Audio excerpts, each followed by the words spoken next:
조갑제TV 시청자 여러분 안녕하십니까. 2020년 12월 21일 오후 3시입니다.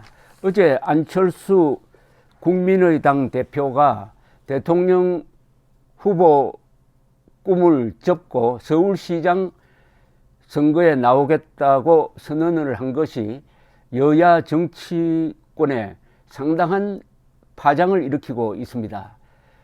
이분이 제시한 게 반문연대입니다. 문재인이 반대하면 다 뭉치자. 그리고 당당하게 경선을 하겠다. 이런 태도를 보이니까 국민의힘도 여기에 어떤 형식으로든 연계하지 않을 수 없는 그런 상황을 만들었습니다. 이게 정치적 이 선제 공격이란 게 이 주도권을 잡게 됩니다. 정치에서 주도권이란 게 상당히 중요한데 그것은 먼저 하는 사람이 잡는 겁니다. 과거에 보면은 김영삼 씨가 여러 가지 부족한 점이 많았지만 이 사람이 대통령이 되는데 가장 중요했던 것은 속전속결이고 항상 결단의 타이밍을 빨리 잡은 점에 있었습니다. 이게 너무 심사숙고하다가 보면은 정치판에서는 상황이 다 끝난 다음에 찬스의 머리를 잡아야 되는데 찬스가 빠져나가는 꼬리를 잡아서 아무 의미가 없는 경우가 있고요. 빨리 잡으면은 좀 실수하더라도 고칠 수가 있는데 일단 안철수 국민의당 대표가 상당한 선제적 주도권을 잡은 것으로 보입니다. 오늘은 국회에서 당 최고위원회의를 열고 이 구상을 밝혔습니다. 연립 서울시 정부를 만들겠다. 범야권 연립 지방정부를 만들어서 모범을 한번 보여주겠다. 야권이 지금 문재인 세력보다 훨씬 유능하다는 것을 한번 보여주겠다. 공직자의 절제, 정직, 겸손에 동의하는 범야권이 건강한 정치인 그리고 전문 인재들을 널리 등용하겠다. 지혜와 힘을 한데 모아 연대와 협력의 새로운 기운으로 서울시를 혁신하겠다고 강조했습니다. 아주 이 속도가 빠릅니다. 이 안철수 씨는 서울시장 2018년 서울시장 선거에서 낙선한 후에 주로 유럽에 가서 뮌헨 등을 근거지로 해가지고 있는 동안에 아주 많은 것을 배우고 돌아왔다고 합니다. 그리고 요사이 하는 발언을 보면은 과거와 달리 그 발언에 상당한 무게가 실리는 것을 느낄 수가 있습니다. 그만큼 성장했고 내공이 충실해졌다.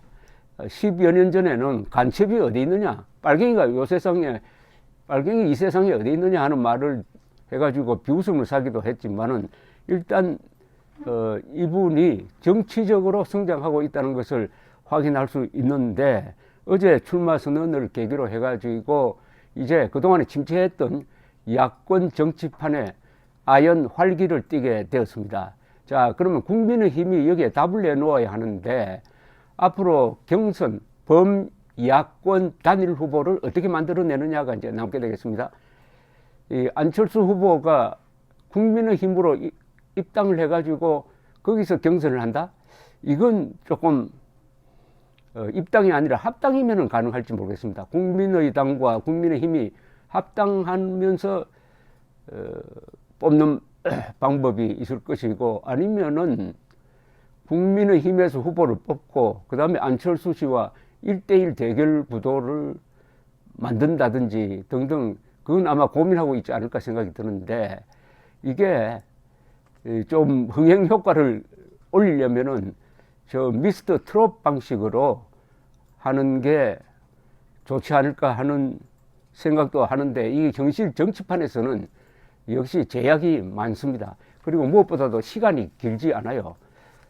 내년 4월 7일 서울시장, 부산시장 선거니까 앞으로 한 달 내지 늦어도 2달 안에 이 경선 과정이 마무리가 되어야 합니다.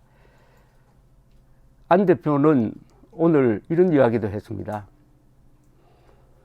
그들은 여전히 자신들은 잘못 없다. 우리가 여전히 옳다며 현실을 전면 부정하고 있다. 진짜 시민이 주인되는 시정개혁을 단행하겠다. 의용 시민단체와 지지자들만 참여하는 가짜 시민 참여 대신 평범하지만 하루를 열심히 살아가고 있는 진짜 시민들에게 시정의 문을 넓게 열겠다. 요 대목도 박원순 시정에 대한 날카로운 비판입니다. 박원순 씨는 좌파적 생각을 가진 사람들이니까 서울시정을 운영하는 사람들을 전부 거의 다 자기 패거리로 이념적으로 맞는 패거리로 끼워 넣고 운영했는데 대한 날카로운 비판입니다. 진짜 시민이 주인되는 시정개혁, 의용시민단체와 지지자들만 참여하는 가짜 시민 참여 아니다. 이것도 서울시정의 본질에 대한 정확한 이해를 하고 있다는 거고, 안 대표는 또 박원순 전임 시장의 문제는 문재인 정권의 문제와 상동이다. 서울의 해법은 대한민국 해법이 될 수 있다.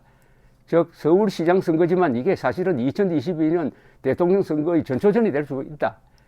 여기서 이기면은 2022년으로 그냥 직전할 수 있다 하는 이야기입니다. 제가 안철수 대표를 만나서 요사이 어떻게 그렇게 말을 잘하느냐고 물어봤더니 그 정확한 용어 선택을 위해서 참모회의를 한다고 그러더라고요.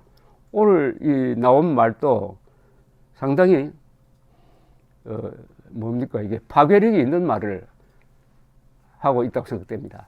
자, 이렇게 해서 이제 서울시장 선거의 의미가 아주 커졌습니다. 원래 이 서울시장 선거는 박원순 씨의 이 성추행으로 비롯된 것이므로 이 민주당은 후보를 안 내야 됩니다. 민주당 당헌에 후보를 안 내게 돼 있습니다. 귀책 사유가 자신들에게 있을 때는. 그런데 그걸 또 당원들 뭐 투표를 통해서 그걸 바꿔가지고 출마시키는 걸 강행하고 있는데 아무래도 부담이 있죠. 그래서 객관적 조건으로 서울시장 선거는 야권이 유리하게 되어 있는데 단일화가 돼야 됩니다. 단일화되지 않으면 필패다 하는 인식은 또 확실하게 되어 있을 것이라고 봅니다. 2018년 선거에서도 김문수, 안철수 두 사람이 단일화가 안 되어서 결국 박원순 씨가 당선되도록 도와준 거니까 이번에는 그런 실수는 아마 하지 않을 것이라고 보고 단일화를 안 할 수 없는 분위기가 조성될 것으로 보입니다. 그래 하여 만약 안철수든 누구든 야권에서 서울시장이 나온다면은 이게 지금 여당에 상당한 또 충격이 될 것이라고 봅니다. 그렇게 되면은 지금 이 당 체제가 계속 갈 수 있느냐 하는 것도 조금 생각해 봐야 될 겁니다. 지금 이낙연 당대표와 이재명 두 사람이 한 20%대로 1, 2위 또는 2, 3위를 다투고 있는데 만약 이번 선거에서 서울시장, 부산시장이 다 날아가 버린다면은 이낙연 체제가 매우 흔들릴 겁니다. 그러면은 이낙연 씨가 호남을 기반으로 해가지고 대통령 선거에서 이길 수 있느냐에 대한 회의론이 일어날 것이고, 그리고 대안을 모색하는 과정에서 이 문재인 정권 안에서 분열이 일어날 가능성이 있고, 그 다음에 또 하나의 큰 변수가 있습니다. 문재인이란 이 존재가 다음 정권을 재창출하는데 부담이 될 것이냐 플러스가 될 것이냐 하는 계산을 하게 될 겁니다. 지금 현재의 추세대로라면은 문재인이란 존재는 부담이 될 가능성이 많습니다. 그러면은 차기 민주당 후보는 문재인과 거리를 두어야 합니다. 한 걸음 더 나가서 문재인 시대를 심판하겠다는 공약까지 해야 될 정도가 되면은 이제 지지 기반에 상당한 균열이 일어나고 내분이 일어나는 거죠. 이런 상황을 이렇게 전체적으로 보면은 어제의 안철수 대표의 출마 선언은 한국의 정치판을 상당히 흔드는 기폭제 역할을 했다고 보여집니다. 무엇보다도 이 침체되어 있던 이 자유진영이라고 하면은 이념적으로는 대한민국의 정통성에 그리고 헌법 정신에 동의하는 사람, 더 크게 잡으면은 김정은 정권에 반대하는 사람을 다 자유진영이라고 본다면은 이걸 우파로 표현하는 것도 요사이는 좀 맞지 않다고 봅니다. 우파 중도 연합인데 이 대동단결을 하면은 지금 여론조사에서 내가 진보라고 하는 사람이 한 30%가 됩니다. 나머지 70%는 나는 보수 아니면 중도라고 하는 사람인데 중도가 더 많아요. 여기서 안철수의 등장에 의미가 있습니다. 지금 안철수 씨는 보수로 보지 않죠. 보통 중도라고 보죠. 근데 지금까지 보수는 중도를 매우 싫어했습니다. 기회주의자라고 했어요. 그러나 그 보수가 오히려 중도보다 세가 약해져 버리니까 이제는 보수를 대표하는 후보가 아니라 중도를 대표하는 후보를 보수가 지지해야 되는 상황으로 변했습니다. 안철수 대표의 출마 선언, 여기에서 비롯된 한국 정치판의 변화, 그리고 2022년을 향한 질주는 이제 진짜 시작되었습니다. 불과 이제 1년하고 한 석 달 정도 남았습니다. 2022년 3월을 향해서 가는 길입니다. 여기서 국민들이 어떤 선택을 하느냐 보다는 국민들이 이 나라를 진정으로 걱정하는 국민들이 있다면 난 뭘 할 거냐 이렇게 생각을 해야 됩니다. 이걸 구경하지 말고 참여를 해야 되죠.